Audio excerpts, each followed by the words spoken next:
안녕하세요. 놓친 뉴스를 전해드리는 뉴스픽업입니다. 김건희의 집사 김혜성이 해외로 도망을 가고 와이프까지 도망가려 했으나 발빠른 특검이 출국 금지를 시켜 도망을 못 간 김혜성의 와이프가 특검 조사를 받으러 나갔죠. 유부남은 다 알고 있죠. 자기 와이프가 특검에 불려나가면 김혜성은 안 들어오고는 못 버틸 거라는 걸 말이죠.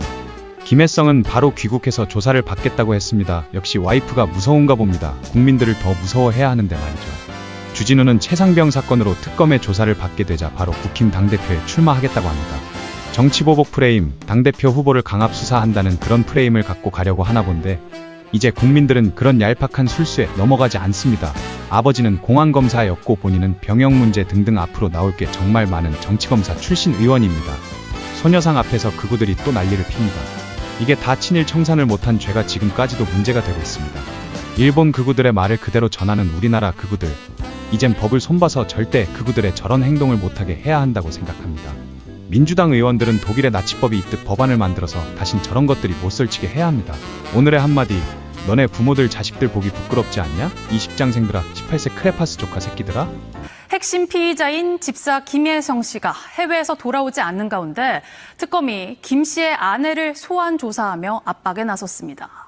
그러자 김 씨가 귀국 의사를 내비친 것으로 전해졌습니다. 허지영 기자입니다.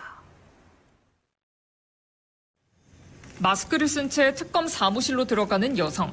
김건희 여사 일가의 집사로 불리는 김예성 씨의 배우자 정모 씨입니다. 김혜성 씨랑 계속 연락하세요? 핵심 피의자인 김 씨가 베트남에 머물며 특검 소환에 응하지 않는 상황. 부인 정 씨도 지난달 출국하려다 출국 금지에 막혔습니다. 수사팀이 김 씨를 인터폴 적색 수배와 여권 무효화 조치로 압박하면서 결국 정 씨가 출석했습니다. 정 씨 측은 도피한 게 아니라며 출국 금지를 풀어주면 베트남에 있는 자녀를 돌볼 수 있게 자신이 출국하고 이후 남편 김 씨가 귀국해 한국에서 조사를 받겠다는 입장인데 특검팀은 김 씨부터 조사를 받으라고 전했습니다. 특검은 김 씨가 관여한 렌터카 업체 IMS 모빌리티가 2023년 각종 회사로부터 184억 원을 투자받은 게 대가성이었는지, 또 이 가운데 46억 원은 어디로 갔는지를 살피고 있습니다. 투자사들이 김 씨와 김건희 여사 관계를 의식해 돈을 낸 게 아니냐는 겁니다. 투자회사 관계자들이 잇따라 소환 조사를 받은 가운데 35억 원을 투자한 HS 효성의 조현상 부회장만이 해외 출장을 이유로 불응했는데 결국 다음 달 1일 조사를 받겠다고 밝혀왔습니다.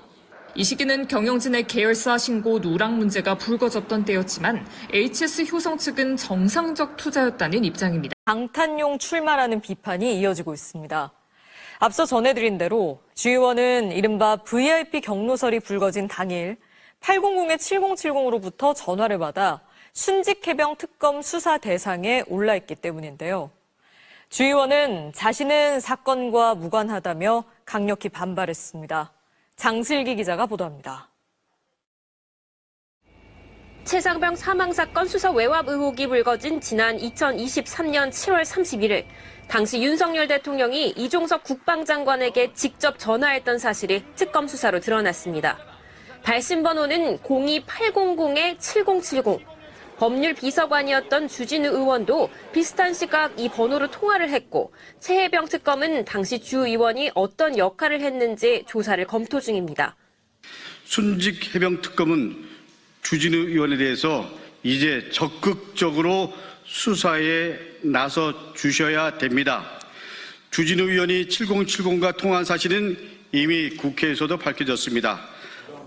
그런데 주 의원에 대한 특검 수사가 거론된 지 채 하루도 지나지 않아 주 의원이 갑자기 당대표 선거에 출사표를 던졌습니다.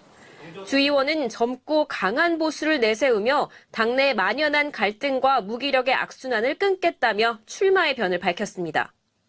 당장 특검 수사를 피하기 위한 방탄용 출마가 아니냐는 비판이 잇따랐습니다. 자신 있으면 특검 수사에 응하고 적극 협조해서 진실을 밝혀야 합니다. 계급에 전혀 맞지 않는 당대표 선거에 출마하겠다고 뜬금포 선언을 한 걸 보니 특검 조사를 앞두고 급하긴 급한가 봅니다. 10년 가까이 평화의 소녀상을 지켜온 시민단체 농성이 중단됐는데 그러자 일본군 위안부 피해를 부정하는 극우 성향 단체가 그 자리를 차지했습니다. 오늘 대형 일장기를 앞세워 집회를 열었는데요. 경찰은 소녀상 보호 방안을 검토하고 있습니다. 강은 기자입니다. 오늘 낮 12시 서울 종로구 옛 일본 대사관 앞 평화의 소녀상 앞에 대형 일장기가 등장했습니다. 소녀상도 위안부도 대국민 사기라고 적힌 손팻말도 보입니다. 위안부 피해자를 상징하는 소녀상 눈앞에서 피해자들을 모욕하는 집회가 열린 겁니다. 위안부 문제는 처음부터 끝까지 전부 다 거짓말입니다. 이 성남의 여성 동상을 전국 지천에 155개, 155개나 깔아놨습니다. 정작 위안부 문제 해결을 촉구하는 정기 수요 시위는 여기서 100m 떨어진 곳에서 열렸습니다. 어떻게 된 걸까요? 2015년 12월 박근혜 정부 당시 한일 위안부 합의에 항의하며 소녀상 앞에서 한 시민단체의 노숙농성이 시작됐습니다. 5년 전부터 극우 성향 단체들이 소녀상 앞 집회를 노리며 신고를 반복했지만 노숙농성 중이라 소녀상 앞에선 집회를 열지 못했습니다. 그런데 지난 주말 노숙농성을 하던 단체가 농성 철수를 결정하고 떠나자마자 극우 성향 단체들이 소녀상 앞을 차지하게 된 겁니다. 이미 선을 넘은 이들의 모욕과 조롱이 더 심각해질 거란 우려가 나옵니다. 너무 잔인하다고 생각합니다. 왜냐하면 피해자 바로 앞은 아니지만 또 피해자를 상징하는 곳 앞에서 본인들도 한국 사람인데 여기서 집회하는 거 소녀상 있는 데서 내 목숨 걸고라도 말리고 싶어요. 실제로 지난 2020년 7월 한 극우 유튜버가 차량을 몰고 소녀상을 지키던 학생들을 향해 돌진하려 한 사건도 있었습니다. 왜 놀래? 나 무슨 죄를 졌어? 가는데. 와, 재밌다 진짜. 매주 수요 시위를 열고 있는 정의기억연대는 소녀상이 기습 철거되거나 훼손될 수 있다며 경찰과 구청에 보호 조치를 요청했습니다.